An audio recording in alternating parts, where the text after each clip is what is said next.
जय श्री कृष्ण भक्तों, आज की कथा में हम भगवान विष्णु के वामन अवतार की कथा का वर्णन कर रहे हैं। इस कथा के श्रवण करने से लक्ष्मी की प्राप्ति होती है, सर्वत्र विजय प्राप्त होती है। आप इसे अवश्य श्रवण करें और चैनल को सब्सक्राइब नहीं किया है, सब्सक्राइब जरूर करें। वीडियो को लाइक और शेयर जरूर करें। नारायणं नमस्कृत्यं नरं चैव नरोत्तमं देवीं सरस्वतीं व्यासं ततो जयमुदीरयेत्। श्री सूजी महाराज सोनकर 88,000 ऋषियों से कहते हैं कि ऋषिवरों, जिस समय पर जब समुद्र मंथन हो गया, कल की कथा में बताया कि देवताओं को भगवान ने मोहिनी अवतार धारण करके अमृत का पान कराया। राजा बलि जो है इस युद्ध में मृत्यु को प्राप्त हुए, परंतु शुक्राचार्य जी कृपा से मृत संजीवनी विद्या के प्रभाव से दोबारा जीवित हो गए। उसके बाद राजा बलि ने शुक्राचार्य की सेवा प्रारंभ करी।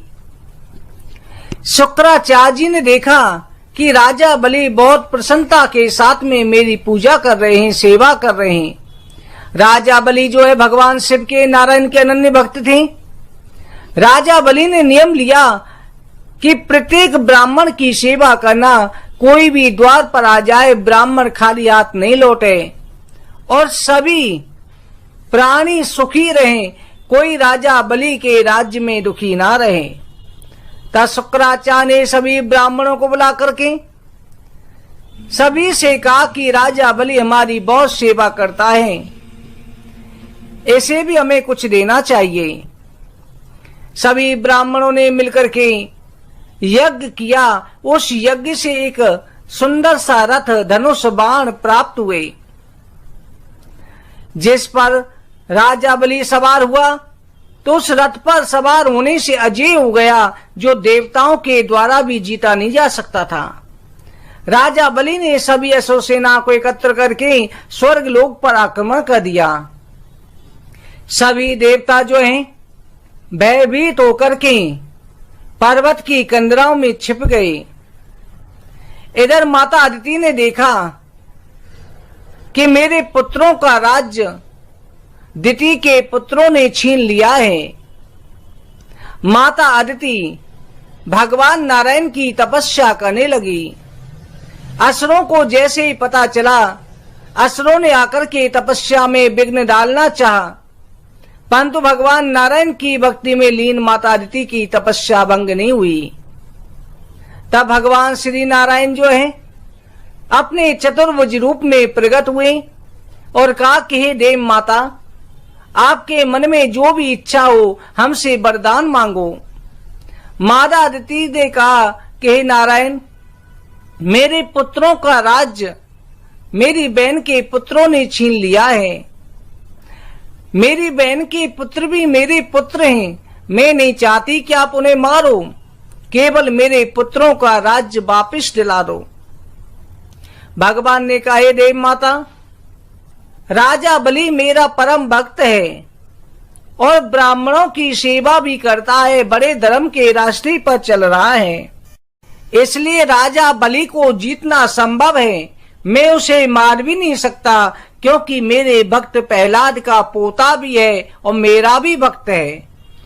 इसलिए मैं केवल ये कर सकता हूं, मैं तुम्हारे यहाँ पर पुत्र रूप से अवतार ग्रहण करूंगा और युक्ति लगा करके तुम्हारे पुत्रों का राज्य प्राप्त कराऊंगा। इतना कहकर के जब भगवान अंतर्ध्यान होने लगे, तब माता अदिति ने कहा, हे प्रभु, आप त्रिलोक को धारण करने वाले हैं, मैं आपको कैसे धारण करूंगी। भगवान ने कहा, हे माता, जो माता पिता की सेवा करते हैं, जो स्त्री पति की सेवा करती है, धर्म का पालन करती है, वो मुझे धारण कर सकती है और आप में ये सभी लक्षण हैं। भगवान के अंतर्ध्यान होने के पश्चात माता अदिति ने गर्भधान किया। भादों के महीने शुक्ल पक्ष द्वादशी तिथि को भगवान ने जो है अवतार ग्रहण किया। भगवान का बामन अंगल का स्वरूप था, इसलिए भगवान को बामन भगवान कहलाया। बोलो बामन भगवान की जय। सभी देवताओं ने आकर के स्तुति करी, अनेक तरह से स्तुति करने लगे। कश्यप ऋषि ने कहा कि हे भगवंत त्रिलोकीनाथ, आप मेरे घर में पुत्र रूप से पधारे हैं, अपनी कृपा दृष्टि हमेशा बनाए रखें। बामन भगवान ने उसी समय बामन अंगल का रूप धारण करके कहा कि हे पिताजी, अब मैं दान मांगने के लिए राजा बलि की सभा में जा रहा हूं। हे माता, जिस कार्य के लिए मेरा अवतार हुआ है वो कार्य सिद्ध करने का समय आ गया है। बामन भगवान जो है दंड कमंडल धारण करके एक हाथ में छाता लेकर के राजा बलि की यज्ञ की तरफ चल दिए। राजा बलि ने 99 अश्वमेध यज्ञ कर लिए थे, 100वां अश्वमेध यज्ञ था।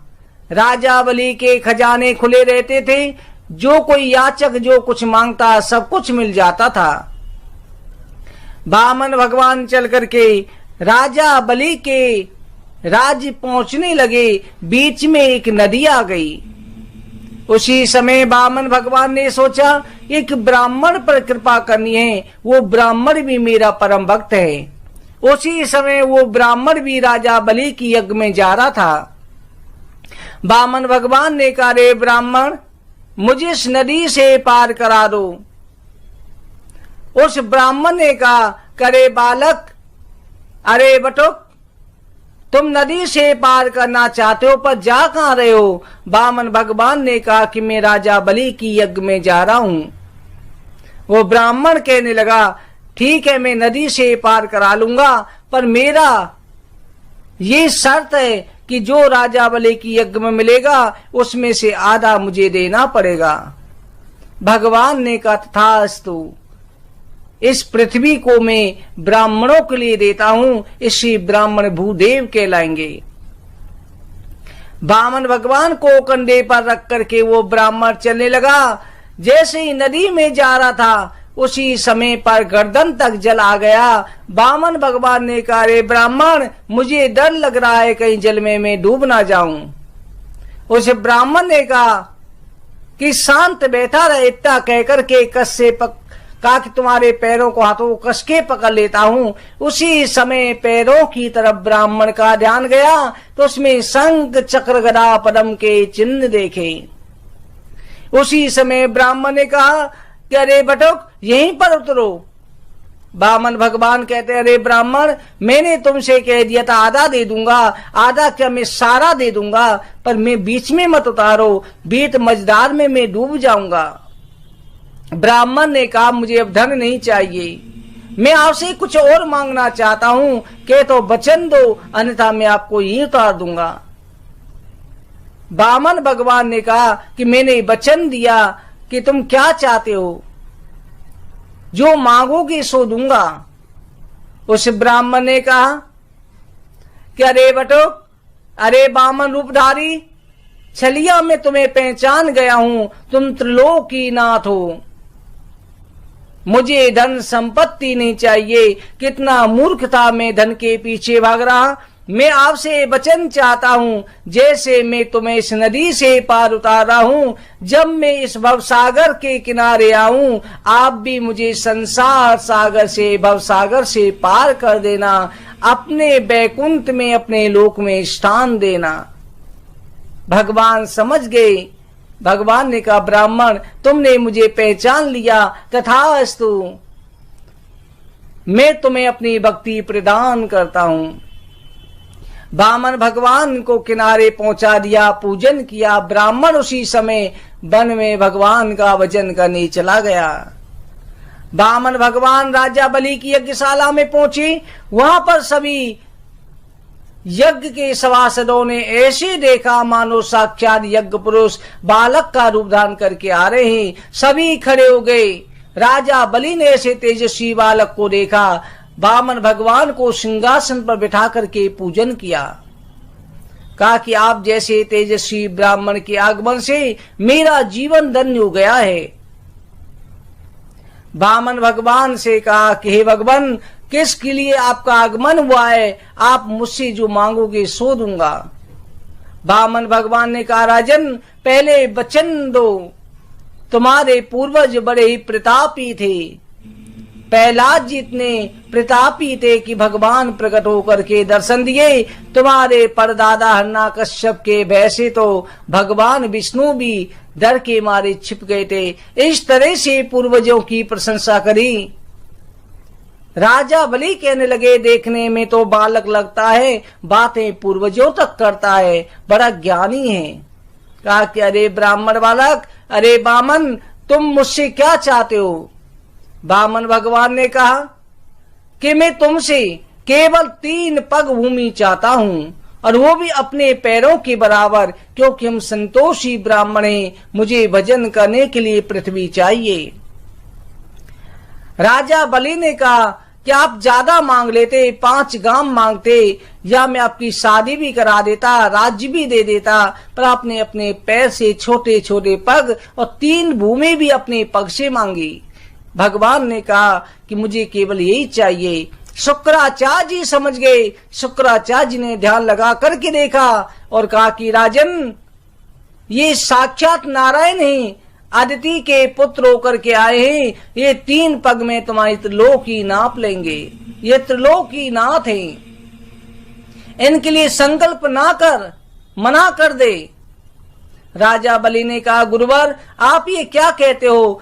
आज मेरे बड़े भाग्य हैं, ऐसा अवसर किसी को नहीं मिलता। 3 लोक के स्वामी साक्षात मेरे द्वार पर भिखारी बनकर आए, याचक बनकर के आए हैं, ऐसा भाग्य किसको प्राप्त होगा? राजा बलि ने गंगा सागर का जल लिया, जल गिराने लगे। शुक्राचार्य आकर के टोटी में बैठ गए। भगवान ने कुशा ली और कुशा के द्वारा छेद के बाण शुक्राचार्य की आंख फोड़ दी। कहा कि जो दान देने में रोकता है उसकी यही दशा होती है। संकल्प करा, नमो ब्रह्मन देवाय गौ ब्रह्मताय चा जगद्युताय कृष्णाय गोविंदाय नमो नमः। येन बद्दो बलि राजा दान मेंदो महाबला तेन त्वं बदनामी रखे माचल माचला। जैसे ही संकल्प छोड़ा उसी समय भगवान ने त्रिविक्रम रूप दान किया।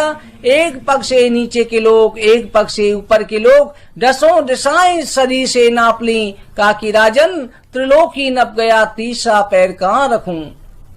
राजा बलि ने कहा, भगवान मेरी पूरी संपत्ति आपने नाप ली। राजा बलि हाथ जोड़ के खड़े हो गए। उसी समय राजा बलि की पत्नी विंध्याचली ने कहा कि भगवान ये बताइए कि धन बड़ा होता है या धनी बड़ा होता है? भगवान ने कहा धनी बड़ा होता है, धन तो जड़ है।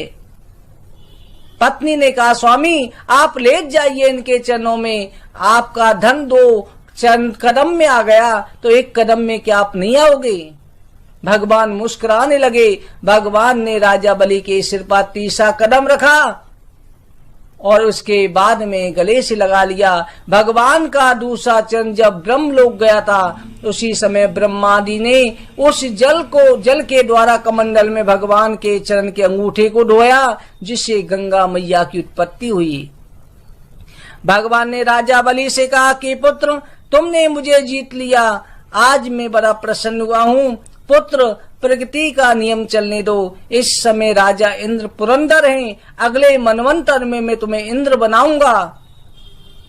तुम पाताल लोक चले जाओ, मेरी मूर्ति हमेशा तेरे द्वार पर तुझे दर्शन देगी। राजा बलि को अंतर्ध्यान वरदान देकर भगवान अंतर्ध्यान हो गई। राजा बलि को पाताल का राज्य मिला, इंद्र को स्वर्ग का राज्य मिला। इस तरह से वामन भगवान ने अवतार लेकर के राजा बलि पर कृपा करी, देवताओं पर भी कृपा दृष्टि करी। बोलो वामन भगवान की जय। भक्तों, आज की कथा कहीं पर विश्राम करते हैं। आप वीडियो को लाइक करें, शेयर करें, चैनल को सब्सक्राइब